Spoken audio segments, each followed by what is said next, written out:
கிருமாம்பாக்கம் அரசு தொடக்கப்பள்ளியில் 2025 ஆண்டு விழா நடைபெற்றது. விழாவில் துணை சபாநாயகர் மற்றும் சட்டமன்ற உறுப்பினர் கலந்து கொண்டு நிகழ்ச்சியினை சிறப்பித்தனர். புதுச்சேரி மாநிலம் ஏம்பலம் சட்டமன்ற தொகுதிக்குட்பட்ட பகுதியான கிருமாம்பாக்கத்தில் இயங்கி வரும் அரசு தொடக்கப்பள்ளியில் 2025 ஆண்டு விழா நடைபெற்றது. இவ்விழாவில் சிறப்பு அழைப்பாளராக நெட்டப்பாக்கம் தொகுதி சட்டமன்ற உறுப்பினரும் துணை சபாநாயகருமான ராஜவேலு மற்றும் ஏம்பலம் சட்டமன்ற உறுப்பினர் லட்சுமிகாந்தன், மேலும் பள்ளி துணை ஆய்வாளர் வட்டம் 3 லிங்கசாமி ஆகியோர் கலந்து கொண்டனர். ஆசிரியர் கேசவர்தினி வரவேற்புரையாற்றினார். அதனைத் தொடர்ந்து சிறப்பு விருந்தினர்களுக்கு பொன்னாடை அணிவித்து மரியாதை செய்யப்பட்டது. பள்ளியில் 300க்கும் மேற்பட்ட மாணவ மாணவிகள் பயின்று வருகின்றனர். இதில் சில மாணவ மாணவிகள் கட்டுரை, பாட்டு, கவிதை, பேச்சு போட்டி போன்ற நிகழ்ச்சிகளில் வெற்றி பெற்றவர்களுக்கு பரிசுகள் வழங்கப்பட்டது.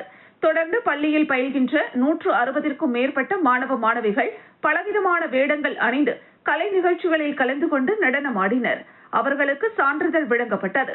இந்த நிகழ்ச்சியை கண்டு களிக்க மாணவ மாணவிகளின் பெற்றோர்கள் மற்றும் ஊர் முக்கியஸ்தர்கள், இளைஞர்கள், பெண்கள் என்று ஏராளமானோர் கலந்து கொண்டனர்.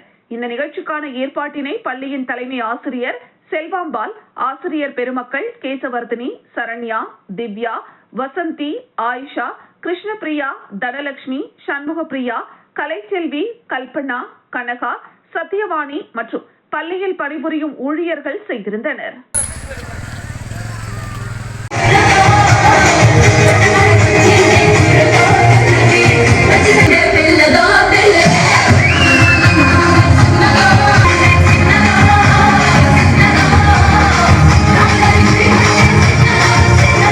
பின்னாடி வந்து போச்சு வைங்க. நான் அப்படியே கொஞ்சம் பாருங்களேண்ணா.